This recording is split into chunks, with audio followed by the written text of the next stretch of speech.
Eagle Mountain Apostolic Resource Center. To find additional episodes of this program, as well as other content, visit eaglemountain.tv. It's a wonderful day, isn't it? It's a very blustery day out. Blustery? Mm-hmm. I never knew Luckily, what my blustery hair is already a means. mess, so it didn't really affect it. Perfect. My hair is absolutely a mess as well. Yes, it is. It's a mess. I found the devil. The devil? I found him. Really?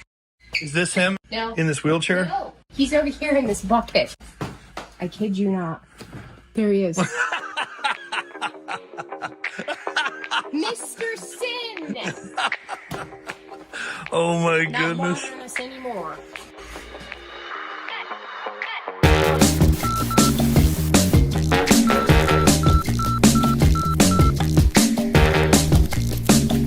And I remember her saying, okay, you're going to play Mr. Sin today.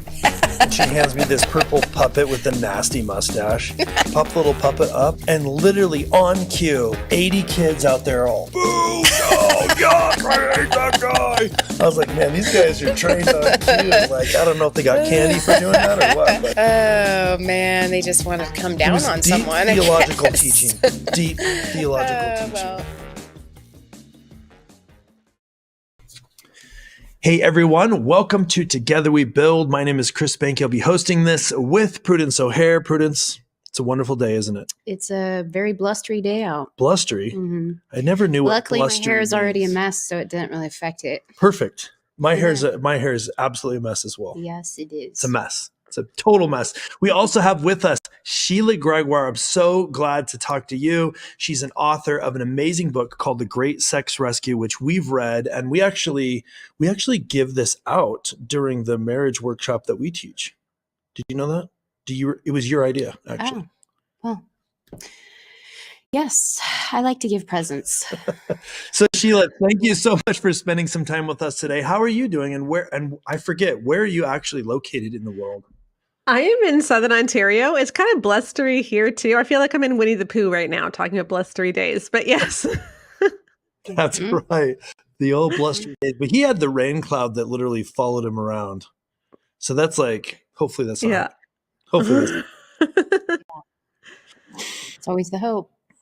So Sheila, the author of a whole bunch of amazing books.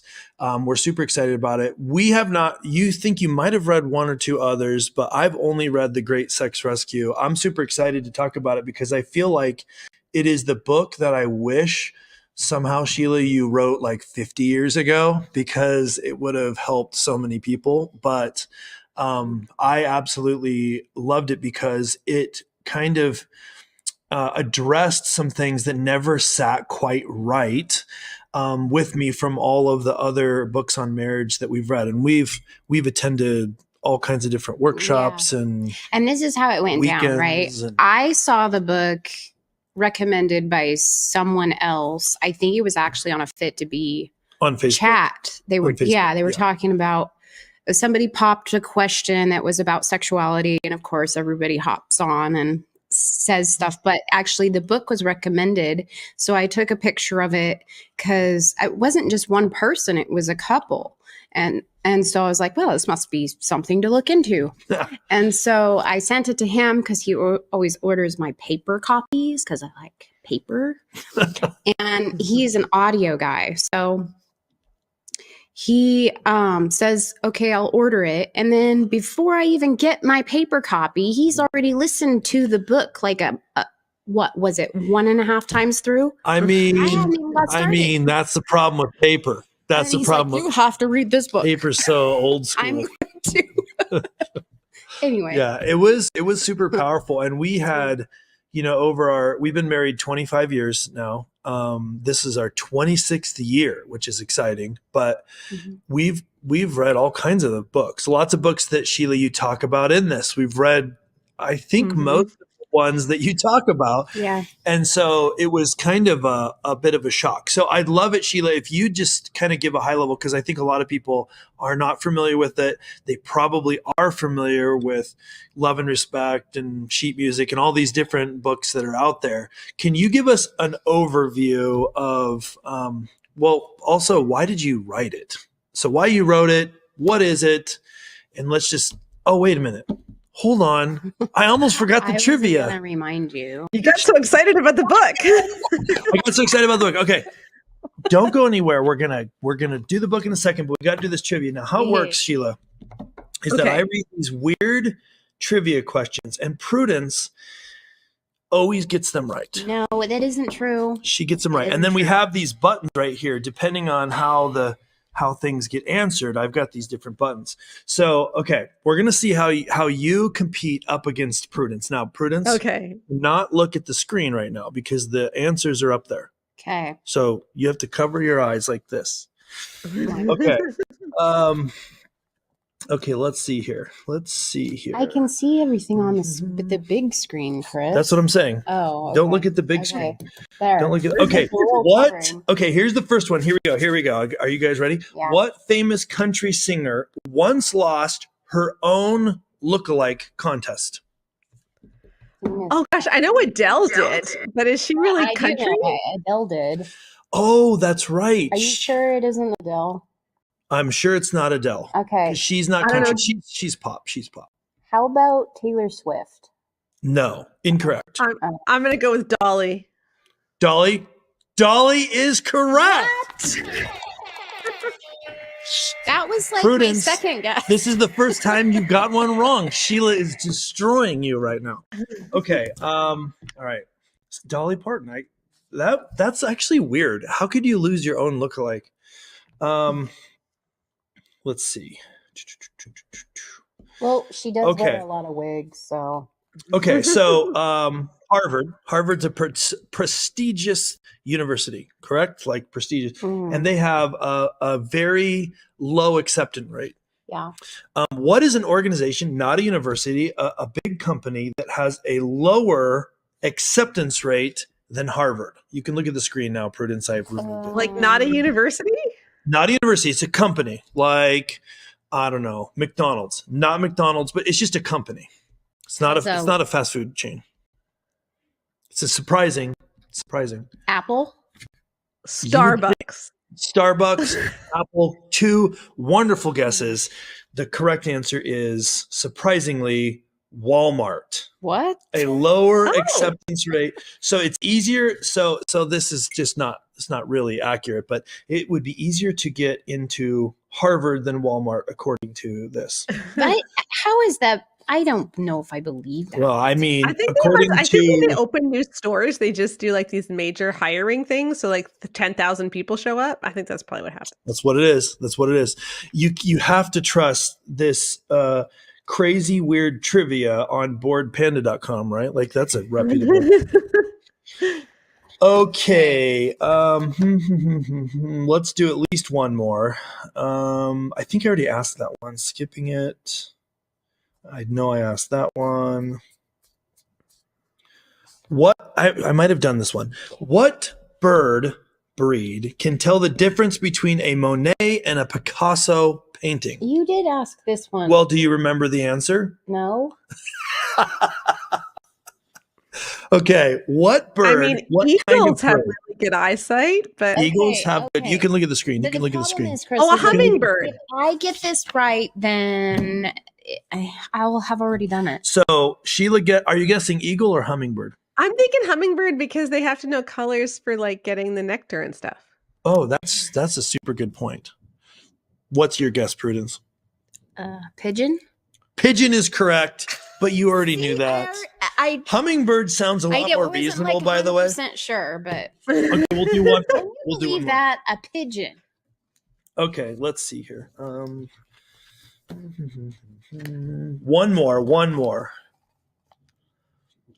Did we do what animals constitutionally protected in Florida? Probably. Well, what is it? What animal is constitutionally protected in the state of Florida? Sheila, what's your guess? Like, is it an alligator or something? You would think, right? You would think it's an alligator. It's not alligator. Okay, you can look at the screen now. Oh, I knew you've got this. It's right there. Such important information that I forgot it.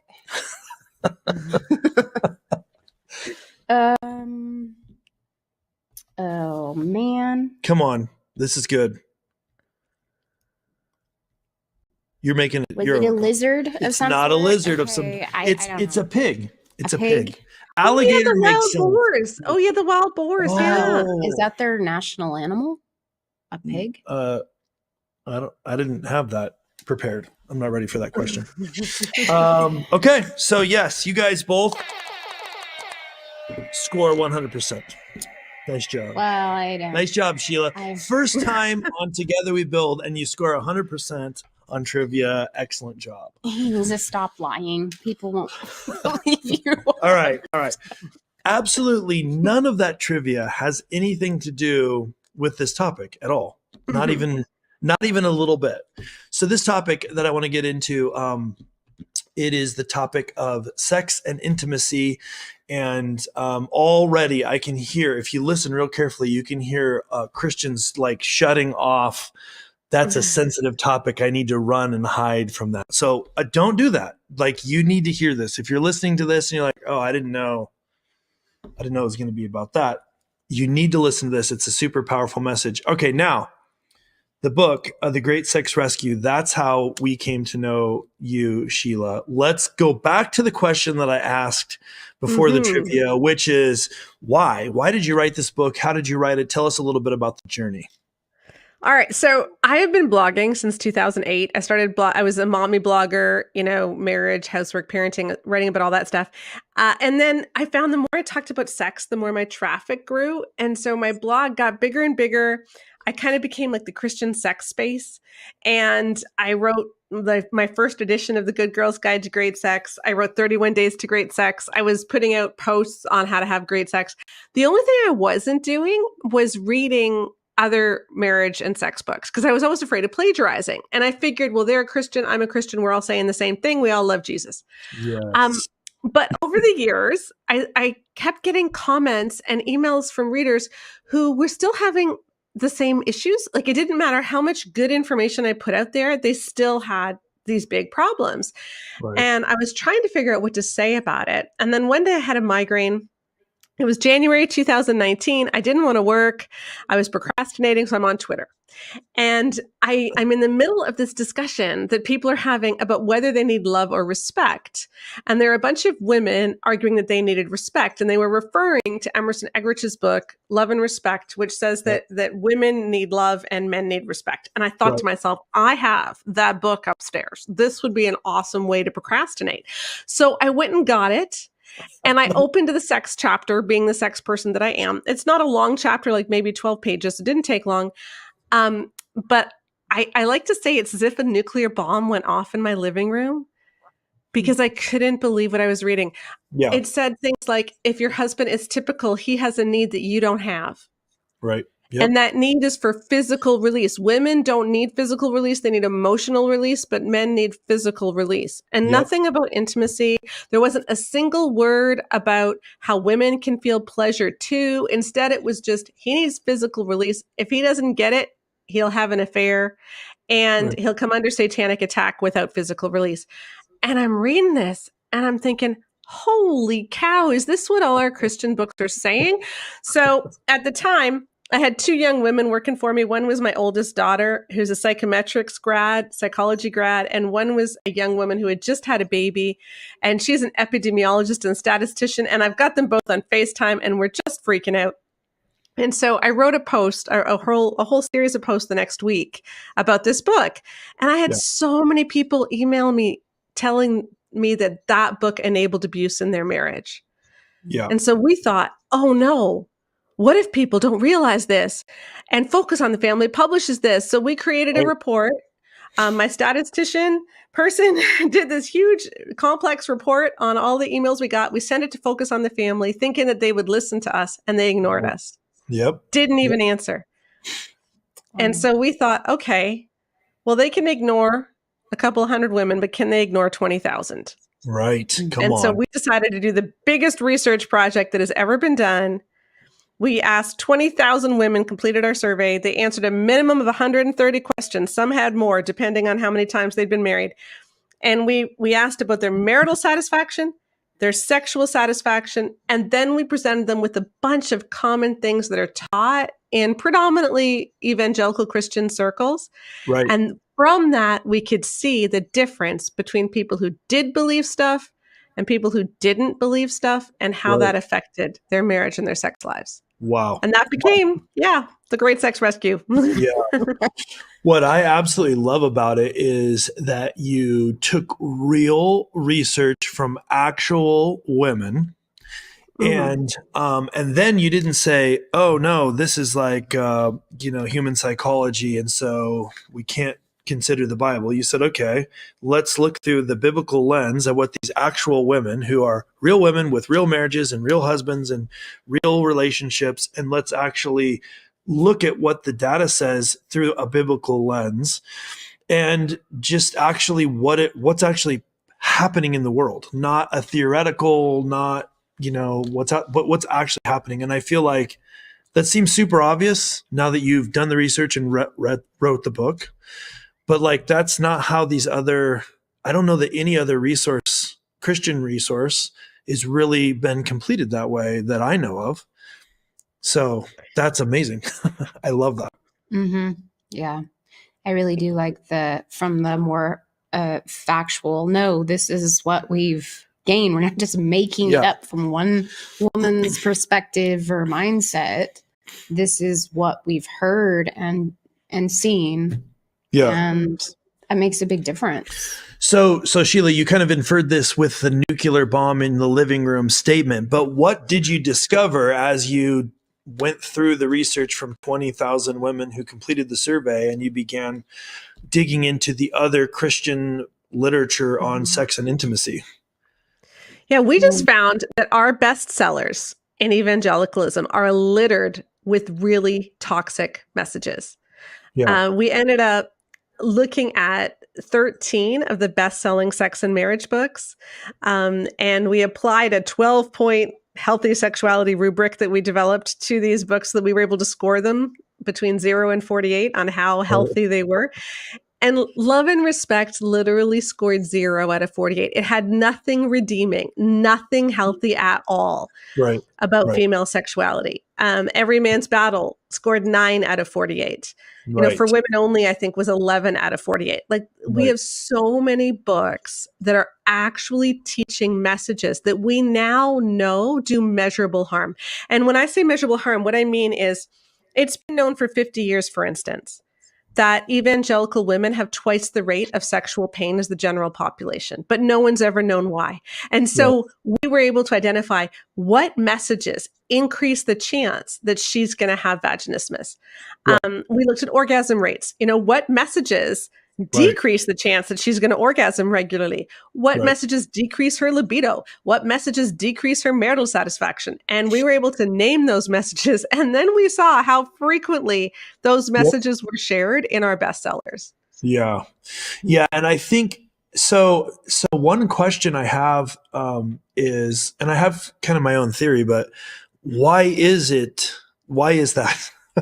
why are some of these books, in case the people that are watching don't know this, like, some of these books have sold millions of copies, right? Mm-hmm. So why, how are we in this scenario where these books are sending a message that is A, not actually in alignment with what Scripture says, and B, actually causing damage and strange thinking and situations in Christian marriages? Like, how did we get to this place, or do you know, or what are your thoughts? That's a really long question that we've been trying to figure out. I think a lot of it, there's two things that I think are key. One is that most of these messages have been taught by men.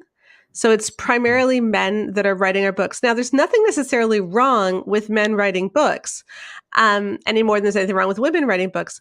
But when you've never really listened to a female perspective, and in a lot of our evangelical circles, female perspectives are really missing, then that can kind of get more and more extreme the more the messages are iterated, and female voices can really be left out. So we can see, for instance, how many books, well, for instance, here's a really good one. Sheet Music calls her period a difficult time for her husband. Mm-hmm. Yeah. Just think about that for a minute. Like, Prudence. Hard on him. If your husband said to you, your period's such a hard time for me, what would you do to him? Oh, I You'd press hope this you button don't first find of all. out. Yeah, Like, that's such an outrageous thing to say. But these are the kinds of things that we get away with when we think about things almost entirely from a male perspective. So that's one thing. The other thing is the majority of our books were written by pastors. They were not written by people who are trained at all in sexuality, trained in research, trained in even counseling. And just because someone's a pastor does not mean that they understand how sex works for everybody. You might be an expert on your own experience, but that doesn't mean that you're an expert on this. Right. And so I think those are two reasons. There's many more as well. Yeah. But I mean, it sounds like what you're saying is like the context from which almost all of these resources have been written from is not a well-rounded context. It's not, it's just very narrow kind of package. And I feel like, I don't know, like, so you said you looked at the top 15 or the top 20? Yeah, we looked at 6 sex books and the top 10 marriage books, but 3 marriage books didn't talk about sex enough for us to consider them, so we excluded them. So it ended up being 13. Okay. Yeah. And then out of those, what's the oldest one? Active Marriage was originally Active published Marriage, in yeah. 1976, I think, and Intended for Pleasure was, I think, early 80s. But those, we looked at both of them because they're iconic. Like, they have sold steadily for almost 50 years now, 40 to 50 years. And Active Marriage was the one that wrecked my wedding night. So I just had to take another look at it. Yeah. Active Marriage. Did you read that one? I read that one. I read Intended for, and I also read Love and Respect and Sheet Music. Yeah. Yeah. I definitely read the top 2 there. I don't know about the other 2. Interestingly, we, so I kind of enjoy Kevin Lehman's style, who wrote Sheet Music, because it's super funny. And so we kind of liked that book. But then after we read your book, we had bought a copy of that book that we were going to give a couple that was getting married. And then we like threw it out. Oh, I think we just sent it back. We sent it back. We sent it back. We sent it back to Amazon. Said, something of that you nature. take this, Amazon. Well, and that kind of leads into like this other question is like, well, what do you do with all of these books that have some messaging in it that isn't quite right? Like, do you just not... Do you throw the whole book out? Or? Yeah, exactly. So what is your advice on that? I think we just need to raise the bar on what counts as good advice. And we don't need to keep giving books that are a little bit harmful. I think there's this idea that people have, well, every book can be taken the wrong way. And, all books are harmful to some extent. Even people can even say the Bible is harmful. So we shouldn't be talking about how harmful books are. That's not true. That's not true. Because, like I said, Love and Respect scored 0 out of 48. The Gift of Sex by the Penners scored 47 out of 48. Those are 2 very different books. Right. Boundaries in Marriage scored 42 out of 48. Boundaries in Marriage and Love and Respect have diametrically opposite messages. Boundaries in Marriage is telling people how to draw healthy boundaries. Love and Respect is telling women you can't have boundaries. So these are 2 diametrically opposed messages. And I think as a church, we simply must get a lot more discernment. Because no, it's not that every book can be harmful. I like to say this. Look, most marriage books have 2 elements. They have one element that every book has when it comes to marriage. They're going to tell you that you need to love more, that you need to be kind to each other, that you need to communicate, that you need to spend time together. All the advice that we generally hear that is good. And then books have their own unique spin, right? Now, if you're a couple and you want to improve your marriage, right? You're reading this book because you want your marriage to be better. Chances are the book is going to help you. But is the reason that the book helped you because of the particular book you read? Or is it because you were already in the frame of mind to get helped? And so if you're someone that read Love and Respect and you weren't harmed by it, that's fine.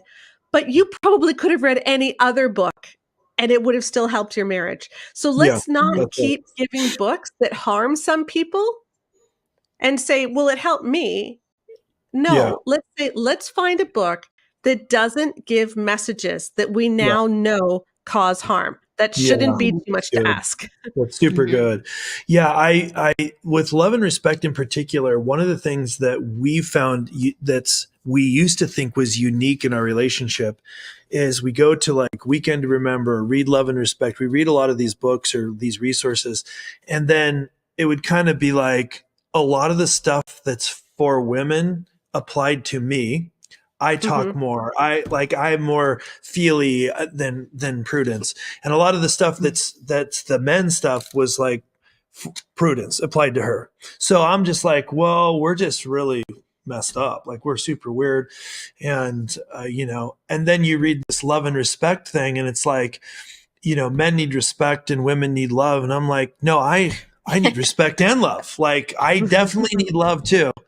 And Yes, also, he does. Prudence was not sitting there saying, "Oh, I respect me more," but I was kind of like, "How could you approach your wife without respect?" Like it was kind of already mutually there. So when I read that book, I was actually offended by almost the whole book.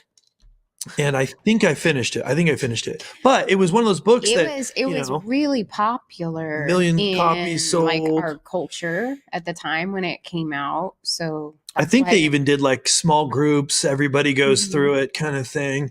And I was just super frustrated with it. But I was kind of thinking it was like a lot of these things where I'm just kind of really unique and Prudence is really kind of unique. And so it doesn't really apply to us. But what was really nice about reading The Great Sex Rescue is you kind of gave me permission to actually find it reasonable that I wanted love and respect, and that I thought it was appropriate to give her love and respect, and that I didn't have a unique set of needs, that we both had unique needs that were kind of matched with who and how God made us. And it seems so obvious now, but it's strange that that's not like that should be in every single Christian book, right? Well, and that's part of the problem is that when you look at a lot of marriage books about sex or marriage or whatever, they really are geared towards men are like this. So men are visual, men lust, men watch porn, men need sex, men want sex. And women aren't visual. They just want to cuddle. They just want to talk. They don't really want sex. And that's the way we talk about it, that the genders are so different. And that is not a helpful way of talking about it. First of all, not all men have the higher sex drive. We found that in 58% of marriages, he has the higher sex drive, but in 19% she does, and in 23% it's shared. Right. So all this talk about he is like this and she is like this, it just doesn't apply to so many couples. Right. But also there's just a better way to talk about it. Like if you think about height, for instance, my great grandmother was 5'11". And my great grandfather was 5'6". But they didn't have scientists knocking at the door saying, how is that possible? Because we all know that just because men as a whole are taller than women as a whole, that doesn't mean that all men are taller than all women. And so we get that when it comes to height. But somehow when it comes to marriage, we're determined to make men one way and women the other. Yeah. And it's so much healthier to just say, hey, let's just think about principles. What is sex supposed to be like? How are we supposed to enjoy sex? Now, how can we make sure that we are each being giving to one another, but also we're each taking care to mention our own needs? Whichever way it goes, because it doesn't matter which way it goes. Those principles are the same. And that's just a much healthier way of talking about it. Yeah. Wow. That's so good. That is so good and encouraging too. Yeah. So I really liked how you designed the book to be read as a pair, like a couple, and that you have, those the check-ins and questions that you're supposed to ping pong back to each other. I think that's really good, because a lot of times we don't think about those things, or just the questions coming up with them ourselves is tough sometimes. It's uncomfortable if we're thinking about it, it's uncomfortable to ask each other. Yeah. So anyway, we went through it together. And I had Questions already gone they through it spent once, though, so probably 3 times. Yeah. that was really good. So what I kind of felt as a whole is that a couple of things, that this was really a trumpet call to call men higher, Hmm. that they have been set up to fail largely, when the world and the Christian community are all saying we don't trust men to stay faithful, to stay committed, to be leaders and someone worthy of praise. It's like, well, what are men going to do with that? They're going to grow into that. You're going to live They're down. going to live down Yeah. into that. And that needs to stop, because I think overall there is a lot of distrust, and that's just been breeding and breeding over the years. I mean, it's definitely something that I have had to deal with. And Because of the messaging. yeah, just because of the messaging. So anyway, I think that that they need to be given the opportunity to be given that challenge to go higher and above, and us women need to be able to give them that opportunity to grow. Yeah, that's good. Yeah, I get so much criticism saying that I'm anti-man, which I find so funny because I'm actually the opposite. I believe guys are good. I don't believe guys are destined to sin because of their male nature. Wow. Like Every Man's Battle, they said that when it comes to sexual sin, men get there naturally simply by being male. Yeah. Right. Yep. In Every Heart Restored, they say men just don't naturally have that Christian view of sex. Like, Right. how awful is that? Yeah. Yeah. And that's the message that we're giving our little boys, like 13, 14 years old, we're telling them, oh, you can't help but lust if a woman is dressed immodestly. Right. Right. You're just going to, your thoughts are going to get carried away. And so women need to dress modestly because you can't help it. And we're telling our teens, boys are going to push girls' sexual boundaries. So girls, you need to be the gatekeepers because he can't do it. No. He can't stop. He's incapable. And it's like, what are we saying about men? Yeah. Do we really honestly believe that women have more of the Holy Spirit than men do? Right. Mm-hmm. Right. Yeah, and I think like you guys both alluded to this, but like what I've seen in my life experience in any kind of leadership capacity, whenever you ahead of time believe someone is going to suck at something, the likelihood that they'll suck at it is greater, not lower. Mm-hmm. But when you believe in them that they will not suck, that they can succeed, that they can rise above, they might actually not. Okay. But the likelihood that they'll be able to go higher is far greater than if you've already pre-decided that they're going to suck. Like it's just, that's just reality of it.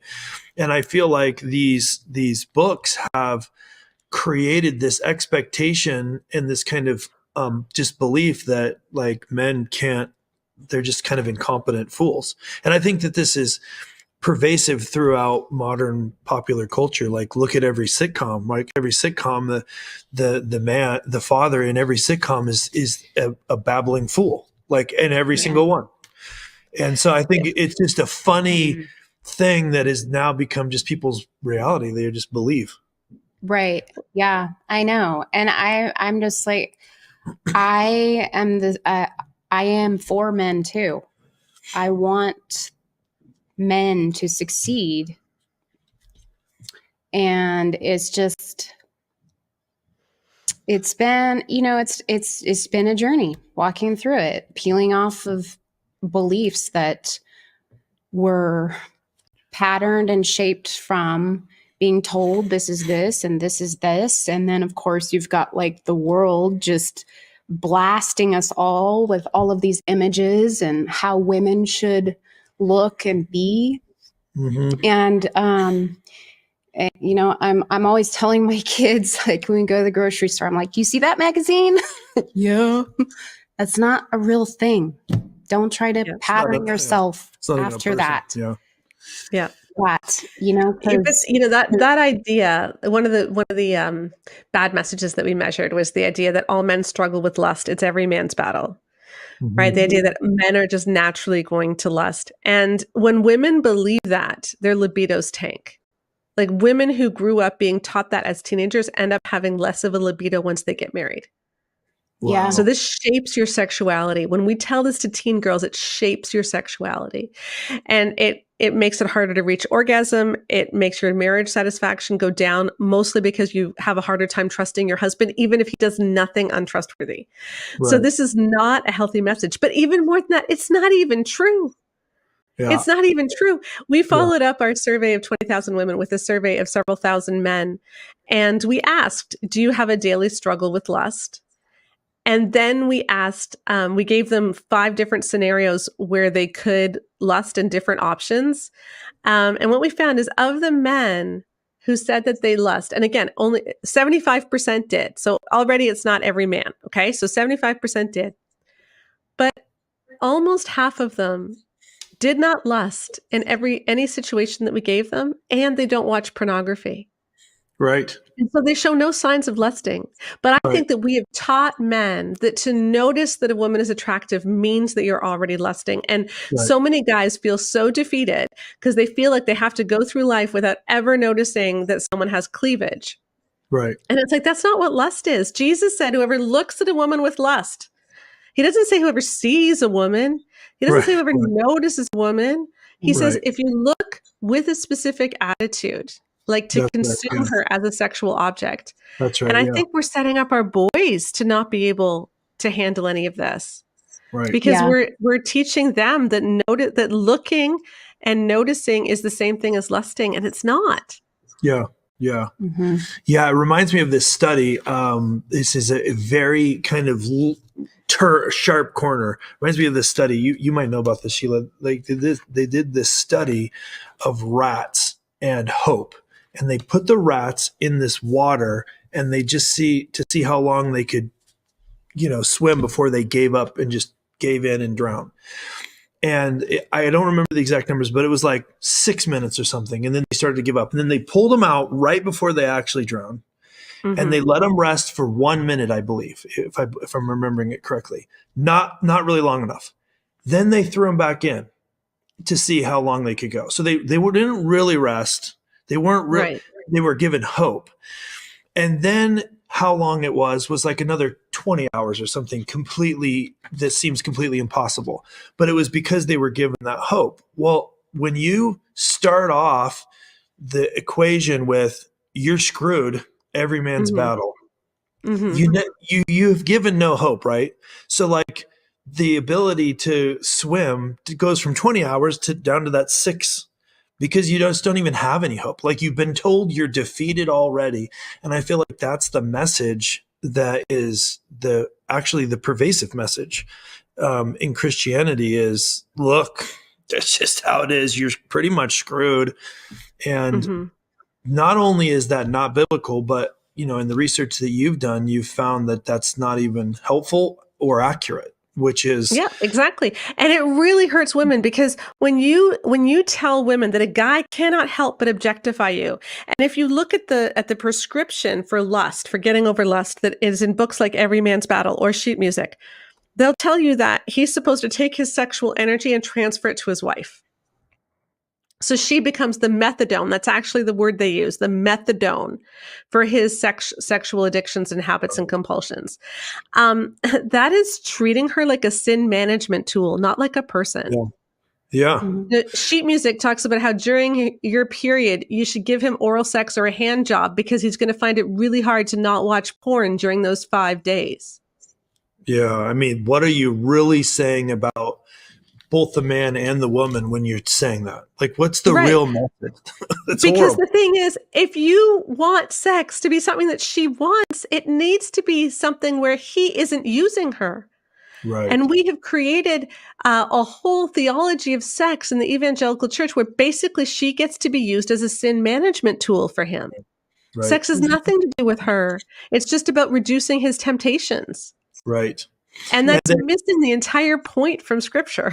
Yeah. And then blaming her what's really crazy is how often the woman is blamed when something goes sideways. Like it's like, yeah, that's just crazy. You had another question, didn't you? Well, I forgot the book at home for anyone that must know. So I had like tabs in it that I was gonna like read. That's all right. Anyways, yes, we aren't like talking about a lot of the meat of the book, but there was a portion in it that where you talk about vulnerability with each other and how it's super important, which I'll be the first to admit I've not done very well in the past with this. With vulnerability? Yeah. Right. Because I think largely, I've walked through a good portion of my life feeling and thinking that things are a certain way, like what we're talking about. And so that's really closed me up to wanting to share those vulnerable parts with someone that I may not like fully trust or want to trust. So, anyway, do you want to just take a second and talk about, do you know what I'm talking about in the book? Yeah. I mean, I'm not sure exactly which part of the book, but I think I can go with this. So one of the really damaging message, probably the most damaging message that we measured was the idea that a wife is obligated to give her husband sex when he wants it. And this is widely taught. You hear it whenever pastors say, do not deprive him. He needs this. You need to meet his sexual needs. He needs sex just like you need conversation. And sex is reduced to a male entitlement and a female obligation. Yep. Yeah. The problem is that that's not what God intended for sex to be. Right. Genesis 4 verse 1 is a beautiful verse. It's an odd phrasing, but it says Adam knew his wife Eve and they conceived a son. And often when the Bible talks about sex, it uses that word to know. And the Hebrew root for that is the same one that David uses in the Psalms when he says, search me and know me, O God. Right. Sex is supposed to be this deep intimacy where we are able to be vulnerable, where we come to the bedroom with everything we are, where we feel completely known, completely seen, and that goes into our sex life. As soon as you turn sex into an obligation, though, then it's not about knowing the other person. Right. If it's an obligation, then my needs don't matter anymore. My perspective doesn't matter. The things I want don't matter because your needs take precedence. And so I actually am erased. So instead of sex being a knowing, it becomes an owing, and it erases me as a person. And this is what so many women have said they felt. And this was one of the main reasons, one of the main things that we found correlated so highly with sexual dysfunction and with vaginismus. Because if a woman believes the obligation sex message when she gets married, her chance of experiencing sexual pain increases to almost the same statistical significance as if she had been abused. Because our bodies interpret obligation as trauma. Wow. So I mean, I don't even know if I believe what I'm about to say, but so that means that it in some ways it is abuse, right? Like to place this kind of non-biblical obligation kind of mentality on women is essentially abusive, or at least you could for sure say, according to the research, it has the same outcome as abuse, or very nearly the same outcome as abuse. Right. Now, many women who are affected by the obligation sex message are not married to men who believe it. It's not like it's the husbands are necessarily preaching this at the women. It's that we grew up and we read the books. We read sheet music, which says that when you're postpartum, you need to give him a hand job. So when you are at your weakest, you're most exhausted, when you've got postpartum depression, you need to give him a hand job because he is the priority. Like we grew up reading these books, reading Love and Respect. We went to the women's Bible studies that read Power of a Praying Wife about how you need to give him sex no matter what, every 48 to 72 hours. We read this stuff and we internalized it, and it affects us even if our husbands don't feel that way. Right. Or and maybe that's the scary thing. Is that it isn't necessarily a marriage issue. It's a church issue that so many women have been taught this stuff. And I know a lot of listeners are going to say, yeah, but you're not supposed to deprive each other. And I do want to address that if I can, just for a second. Yeah, do it for sure. Yeah. Because the question is, what are you not supposed to deprive each other of? Because that's the essential problem, is that we have the wrong definition of sex to begin with. Right. Right. Because when we think about what is sex, we think about like you're putting together IKEA furniture, right? Like tab A goes into slot B, right? And that's how we think about it as the mechanics. We think about it as intercourse. But the Bible talks about it as this deep knowing. It talks about it as something which is pleasurable for both, from Song of Songs. And it talks about it as something which is completely mutual in 1 Corinthians 7. So sex is something which is mutual, intimate, and pleasurable for both. Right. Yeah. One-sided intercourse is not sex. If she's sitting there making a grocery list in her head, if she's in physical pain, if she's in emotional turmoil, if she never reaches orgasm, that's not what's intended. Like saying that, like if she is never reaching orgasm, she is the one who's being deprived, not him. Yeah. like, right. like we need to look at this more carefully and figure out what we're really saying, because a marriage where she gives him sex every 72 hours, but she feels coerced and she doesn't feel any pleasure, that is not a marriage that pleases God. And she's actually being deprived there. Right. And what's really crazy about this, as you're talking about this, what's coming to mind is there's this whole kind of mentality, hey, men shouldn't be objectifying women.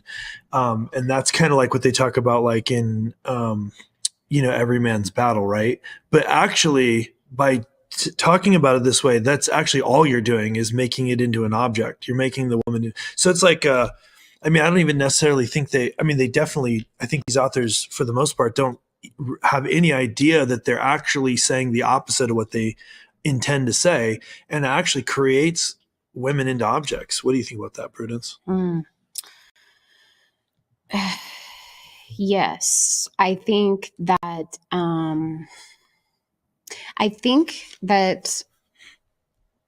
that God loves beautiful things, and I think that He wants us to learn how to admire beautiful things without worshiping them, without idolizing them, without making them into something more than it shouldn't be. That's right. And that is something we need to maybe learn. Yeah, maybe we never learned so that.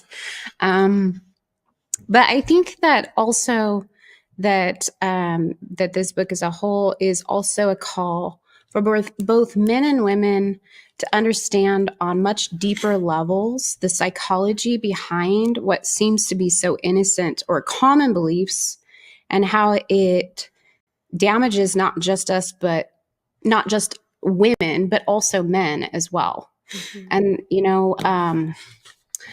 too many of us just kind of take everything that's in a generalized book and we just run with it because we just trust that the author just knows what he's talking about or whatever the case is. And we don't actually look at it and examine it for what it is. I mean, we also do this with the Bible, the scripture, a lot of times. Right. We just take somebody else's interpretation and that's it. That must be it. Right. And when perhaps maybe our entire life, we just didn't see it for what it's supposed to be. Right. Or actually is. So I think that that all of us, and we teach this all the time on our show, that we just need to take a look at our part individually. Right. And take ownership of the places that we need to heal in and ask each other questions. Yeah, that's good. Because a lot of times we're blinded to what we're doing largely. And we don't know because we don't talk to the other person that's involved with us. Yeah. Am I doing anything that's hurting you? Or, I have this new belief. What do you think about this? Right. I have a funny story about that that's in the book. So we talked to one woman and she said when she got married, she had heard about how men need sex every 72 hours. because otherwise they'll be overly tempted or they'll get really physically uncomfortable. And the 72-hour rule is really common. It's in Every Man's Battle, Power of a Praying Wife, sheet music. We tried to find a source for it, and we ended up tracing it back to something that James Dobson said in the 1970s, but he didn't base it on anything. Like, there is nothing in the medical literature that says that men get especially uncomfortable at hour 72. But she'd heard this, because we all hear this in women's conferences. And so she started initiating sex every 72 hours. And this went on for several years, and she was feeling really lonely because her husband never made a move on her. And so one day she was so frustrated, and she sat down and she just said, I just feel like you don't desire me. Like, why do you never start anything? And he said, I was just trying to keep up with you. You know? She's like, what are you talking about? And he just didn't have that highest sex drive. And so they decided that they would only ever initiate when one of them actually wanted it. And they've settled into about, once a week or so now, but not every 72 hours. And they're perfectly happy, and they take turns initiating now, and everything's great. But she had assumed something about him, because this is what she had always been taught, that if he doesn't give it every 72 hours, he's going to have a harder time not lusting at work. That's you need to fill his cup up before he leaves the house, so that he has an easier time with all the billboards that he's going to see as he drives by. And she never knew he wasn't like that. Right. And here he was thinking that he wasn't enough of a man because he couldn't keep up with his wife. And it was just a hot mess. Right. Well, and that's the other side of it too, is that, the same messaging on the other side of the coin is damaging to men too. Like, this guy is thinking that he's not, as manly as he should be, because he's not as, his sex drive isn't as high. Or, I think what's far more damaging than that is just setting men, especially we're giving this message to our teenage boys. Hey, you pretty much, you can't avoid this in your life. You're host. So here's a set of tricks to deal with the fact that you're basically going to have this problem. And you're just creating an opportunity for Satan to come in there and leverage a problem that might not have ever been there in the first place. And it's super, we're literally creating this situation where we're setting people up to fail on both sides. And it's really crazy. And what's really crazy about that being crazy is that I don't think I've read every single book that you talked about in The Great Sex Rescue, but almost all of them. We've developed our own, marriage workshops and various things, and we've been a student. We're very, very different from each other. So we've been working purposely on our marriage for 25 years. And what's interesting is the message we're talking about that's so damaging is fairly consistent in every resource we've gone through. Different levels of it, different, strengths of it, but it's a fairly consistent message. And it wasn't until we read your book that we had this kind of different look. But what was so powerful about it is you were kind of addressing what deep down inside we were feeling was a problem all along. Like I mentioned earlier, in all the workshops and books, I always align with a lot of the things that are supposed to be for women, and she aligns with a lot of the things that are supposed to be for men with regards to communication mostly. Like you can tell just from this show that I talk significantly more than Prudence does. But in all the books, women are the ones that talk more. And just subtle things like that send this subconscious message that there's something wrong with me and there's something wrong with her. So we're always starting from this place when we go to work on a relationship. Well, I'm kind of screwed up and you're screwed up. And I don't know. I think it was, what was that one marriage event that we went to at Jansen Beach? The Weekend to Remember. The Weekend to Remember. Yeah. And I think we got done with that, and he's like, we're really messed up. I'm like taking on all of these communication roles as the woman, and you're more like a man as they describe it. This is what I was saying to her. And I'm like, well, I don't know. I guess we're just going to have to hobble through. It was really discouraging, actually, and super not helpful. I mean, so I don't know. Sheila, what do you have to say about that? Yeah, well, I think that's part of the problem is that they're misdiagnosing the problem. They're seeing everything through such a lens. Like if you look at any marriage book and you try to find out what is the big problem they're trying to solve when it comes to sex. Well, let me ask you, if talk to any marriage book, any marriage counselor, what is the big conflict that couples always have about sex? What do you think? She doesn't want it. He wants it every minute. Exactly. Mhm. And so the issue that we have to solve is the fact that she doesn't want to have sex.